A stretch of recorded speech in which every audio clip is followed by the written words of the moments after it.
Hello, YouTube. Welcome back to another installment of the piano lesson. I'm Jonathan Eder, and I'd like to announce that I will be performing at Marco's Cafe. Yes, Marco's Cafe in Multnomah Village every first Friday of the month from 5:30 to 7:30. And I'll be playing a variety of music, some jazz, some blues, some Latin American music, bossa novas, some funky things. And as the months progress, probably be playing there more often as the weather gets better. Maybe be playing outside as opposed to inside. And so you can check them out online, Marco's Cafe in Hillsdale, in Multnomah Village, in Portland, and check out their menu. I have my own favorites. I eat breakfast there all of the time. They have great breakfasts. And I will say this about breakfasts, okay? So I enjoy eggs for breakfast, and particularly I like poached eggs. That's really how I like my eggs. And soft-boiled eggs, but good luck trying to get soft-boiled eggs in a restaurant. But boy, do they poach them perfectly at Marco's. And that to me is really the true test of a chef is how do you cook eggs? And particularly a poached egg. If you say to someone, I want a medium well egg, and it's not runny or just a little soft in the middle, and they cook that egg perfectly, put it on a couple English muffins, a little bit of butter, a cup of coffee, and you're set. And there's the simple things in life, right? I love their chili. I think the chili's quite good, and the vegetarian chili, and their homemade bread. They have this bread. It's kind of a turmeric type bread. Very interesting. They have a mulligatawny soup, which I like very much. Apparently on Mother's Day, check this out, Mother's Day, a little bird told me that they're going to make eggplant parmesan, which is very difficult to get anywhere, especially in Oregon. So I'm very excited about that. And our first gig went really well. It was a lot of fun, and I'm going to put that online. I'm going to make a point of, I have it all edited, and I'm going to get that up online so you can hear a lot of the tunes that I was playing. I used to play quite often. I used to perform quite often before COVID.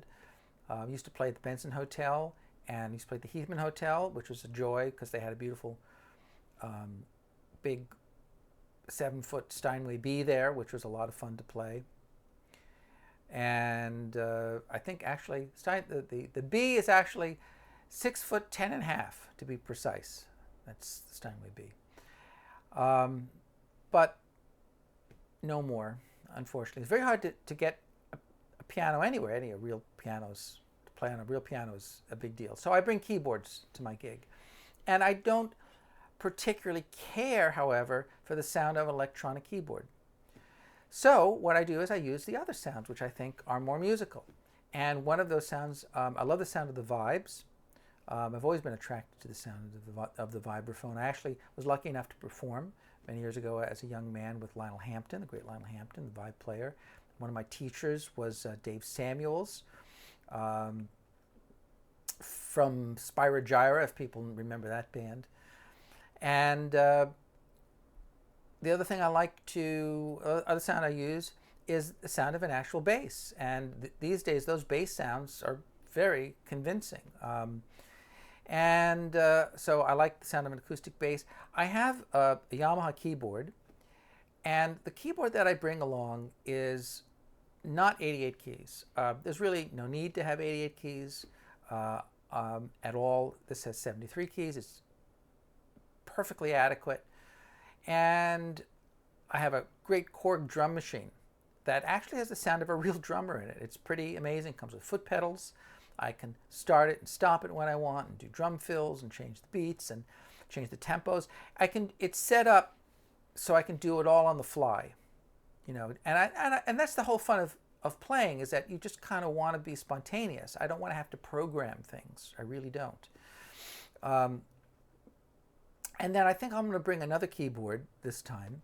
The first gig, I just wanted to kind of check it out, see what the space was like, see what the audience was like. It went real well though. It was a real pleasure. So I'm going to bring one more keyboard. I have a Yamaha MX49. It's an older keyboard, but I think they still make it. And I own it for one sound only. It has a fantastic jazz flute sound on it. So that's the sound that I use. And I kind of juggle all of these different devices into what we used to call a one-man band. There were a lot of one-man bands where I grew up. A lot of guys playing in bars, usually very often like guitar players, sometimes with keyboard players.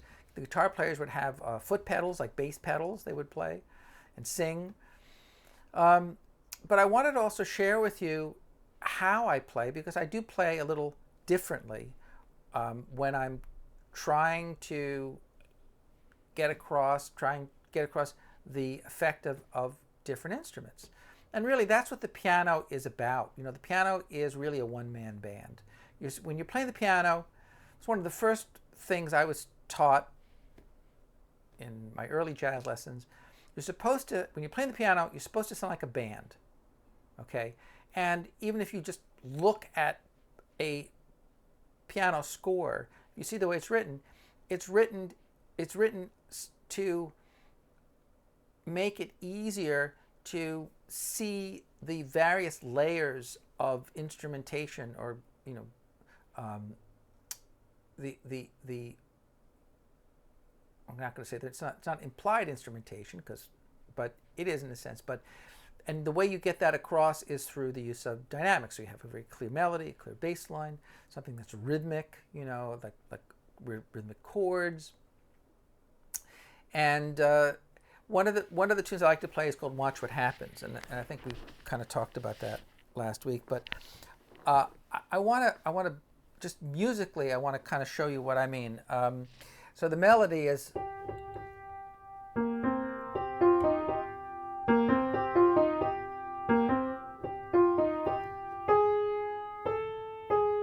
That's the melody. And then the bass line, it's typically a bossa nova. So I'll play maybe just half notes. Or I might use a dotted rhythm.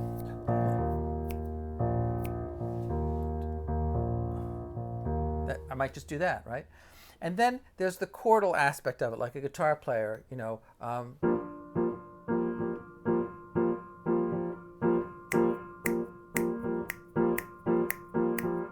Now you have to juggle all those balls in the air, right? So you have this.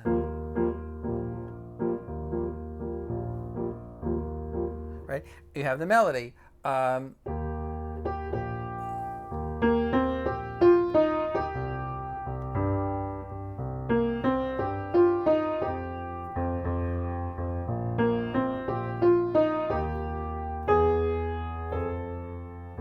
Right? That's bass and melody, right? Then you might have chords and melody, right? Now, if you're playing in a band, your keyboard playing in a band, you're not going to be playing a bass line, right? So you're going to be playing maybe just chords, right? Or maybe the melody.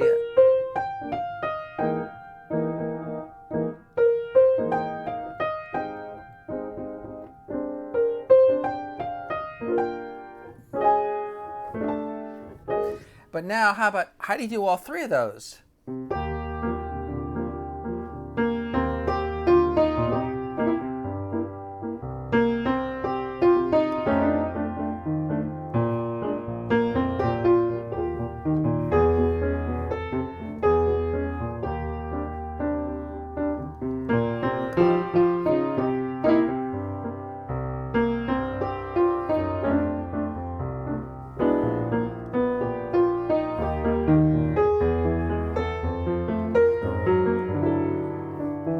So, trying to make all that come together and making sure that the time is really right on the money. In some ways, I almost prefer playing with the drum machine, because I'm kind of sensitive to time, and it's just, in a sense, easier to know that you got a good drummer on the gig, so it's not going to be rushing or dragging. Music isn't really metronomic. I try to explain this idea that music kind of breathes, and so you can, you probably should take a little more time with some notes and less with others, and it could get a little faster and slower. It could even speed up potentially or slow down. That's it's not that like it can't do that. But if you have something that's very machine-like and metronomic, the time tends to do something.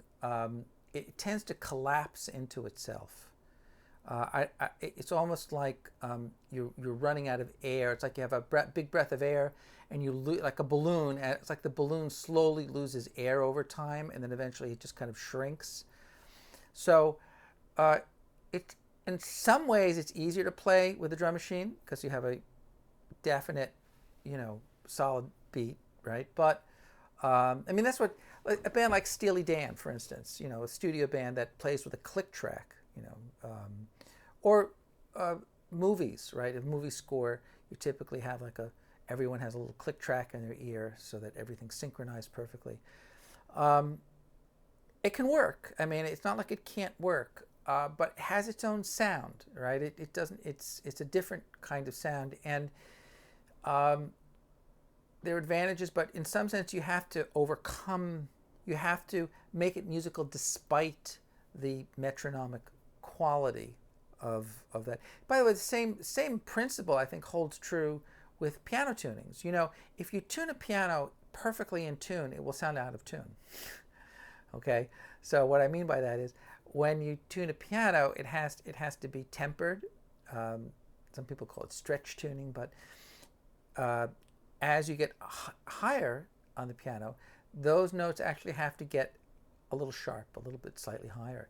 And conversely, as you go lower, they have to get flat, because psychologically, psychoacoustically, our ears perceive the sound to, if it's perfectly in tune, the bass is going to sound too sharp and the high register is going to sound flat. And what do I mean by perfectly in tune? Well, perfectly in tune meaning that if you have a note, let's say whatever vibrates A440, okay, 440 times a second, right? The octave higher is going to be double that, or 880. That's just the basic arithmetic. But as a piano tuner, you tend to want there to be maybe a little bit of a roll in that, or a little bit. You want that higher note as you go up to maybe be a little bit sharp, and that's a whole art unto itself. So I guess my point is that just like playing in a one-man band, some parts are easier, some parts are a little harder, but that's one typical thing. This kind of this for bossa novas, or was it right? So there's the melody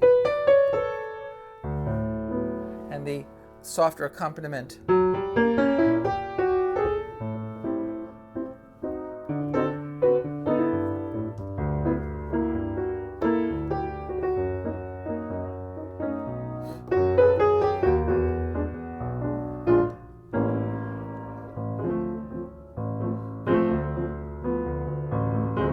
So bringing out the melody and holding onto that note. Notice my fingering. I go 3, 5, 4, 2, and I switch to 5 silently. See that? I switch to 5 silently, and then I have my fingers down here for the chord to play rhythm. Come together.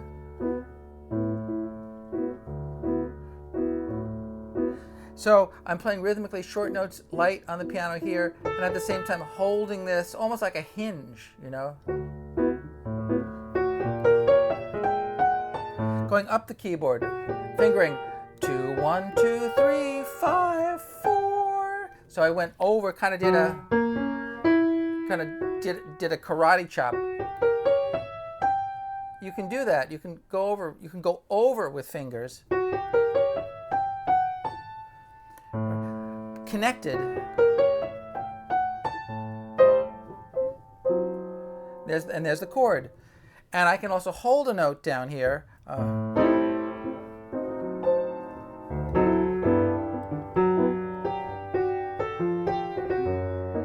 That was just instead of doing, I did a little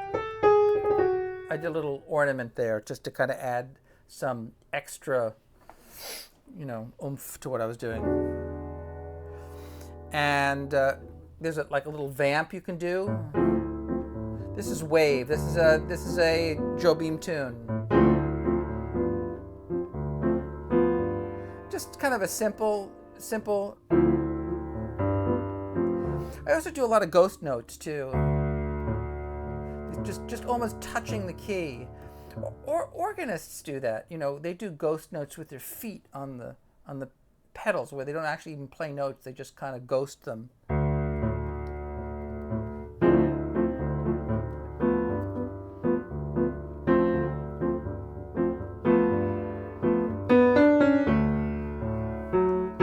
Now, I, as an accompaniment, I'm holding this bass note down, again, like the hinge I'm talking about, and playing this softer. So I have three dynamics: forte, mezzo forte, and piano.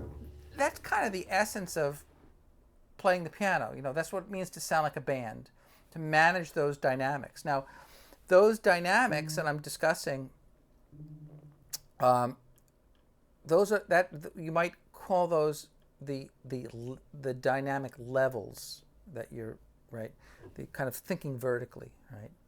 And then the other aspect is the dynamic shape of the line. So even though this is forte, I'm not playing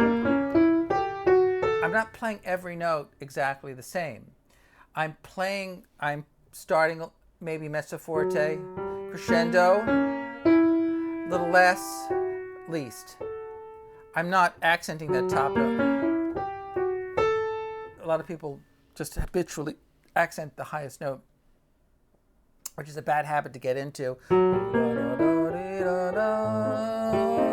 And sliding on notes, playing in the cracks too. That helps your playing, and you sound, not you personally, right, but you sound less stale when you kind of almost like ghosting notes, not quite really grace notes. You can play grace notes, or grace note, you're rolling a chord. That makes it sound like more like a guitar strumming. So it's how you play the notes that are going to determine, the impression that you're making on the listener, right? What instrument you're playing. If you're playing more like a guitar, and you're strumming the guitar, or you're going to that.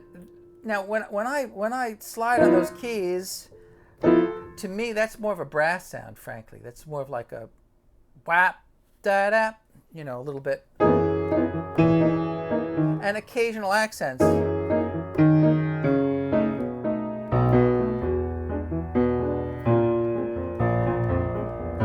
See, I'm doing coming off the key, coming like a hinge, but coming off the key, coming up. It's hard habit to get into. Very often when we want to play short notes, we want to kind of attack the key, like kind of slapping it, right? But that's not what you want to do. You want to come up. You want to come up off the key, like you got a little suction cup on your hand. That's a really good short sound. So the sound is felt rather than heard. I kind of categorize phrasing into two different categories. There's the phrasing that we hear and the phrasing that we feel. Now, typically when we think of phrasing that we feel, the notes that we feel, we typically think of rhythms, strictly rhythms, right? But you can have pitched rhythms too, right?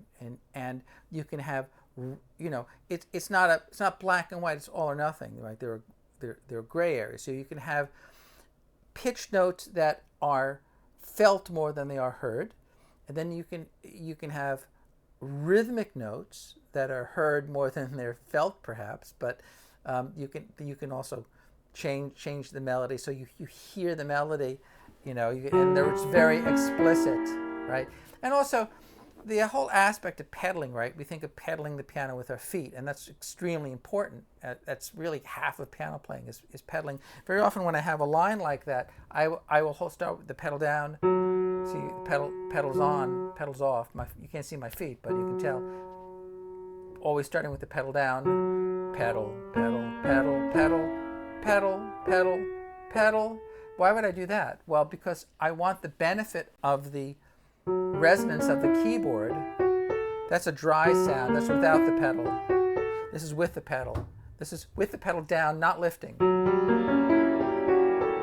That's probably not as desirable, but pedaling each note, pedal, pedal, pedal, pedal, pedal, pedal, pedal, trying not to hear the pedal going clunk, clunk, clunk, right?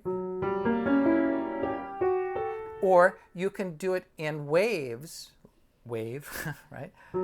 Pedals down again, pedals down again.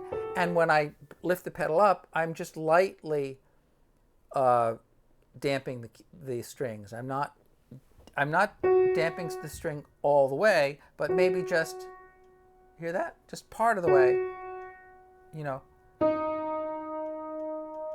It's not an all or nothing affair, right? You could have the pedal.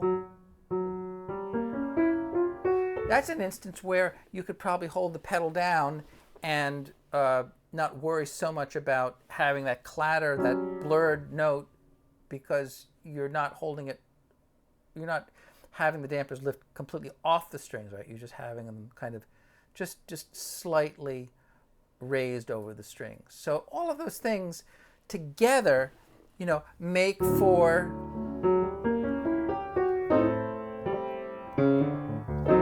now you have these.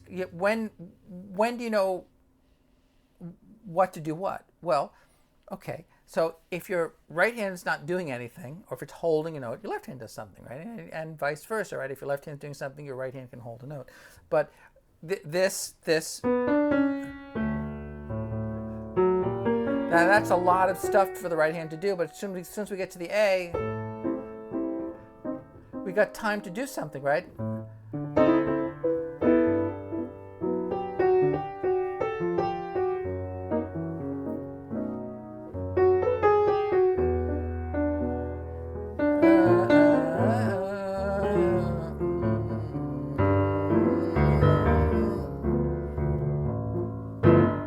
And also, you don't have to keep playing all the time. You can stop, right? You can just have a breath, right? And then,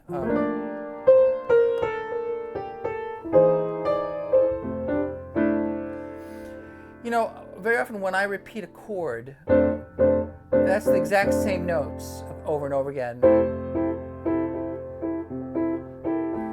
That's okay, but I like changing the notes. I like using similar notes, or as opposed to, right? All those things kind of keep the ear from getting tired. It's very easy for the ear to get tired if, you know, you're just hearing the same thing over and over and over again. Now, that's more of a Latin style of playing, bossa nova in particular, right? But what about more of a swing style? Well, typically walking bass. We're doing.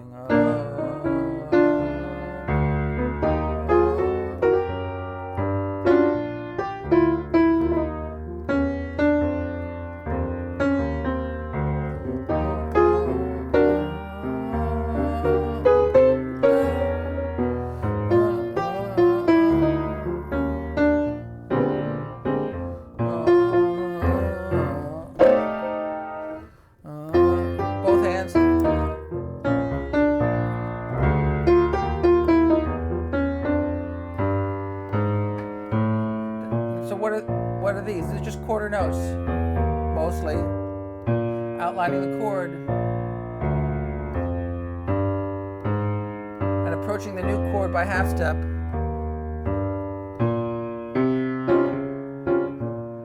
Typically, that's something you're going to hear the guitar player playing, right?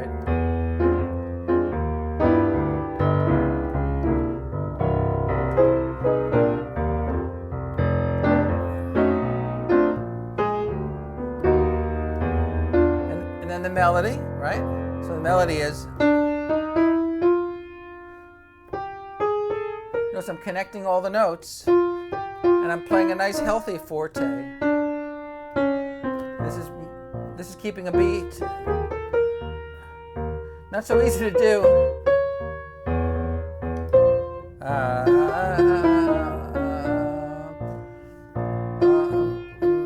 Just try that. Try keeping a beat in the left hand, just on a quarter note.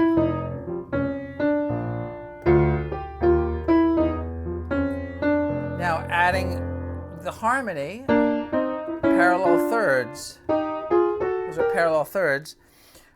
Or you could,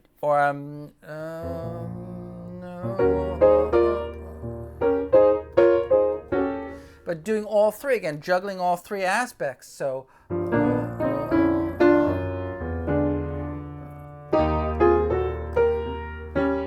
right, throwing in those chords in there, like a guitar player might do.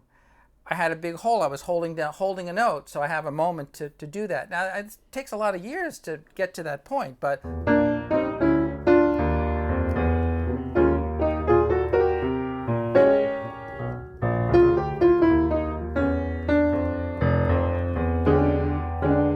throwing that in, tremolo. And if you're holding out a note, that's how you sustain the note on the piano, right? Because once you play the note, it dies. This piano happens to be a great piano because the notes really have great sustain. Well, we're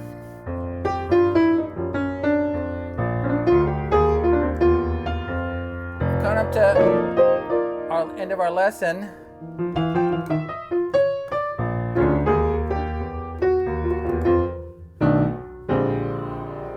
So I hope this inspired you to practice and explore and to experiment, and don't be afraid. It's just music. Just throw your hands on the piano, make sound, and I think it's much easier to learn if you're messy first and you can clean it up afterwards. It's the worst thing you can do is try to be a little too neat in the very beginning sometimes, right? Sometimes it's got to be neat, but anyway.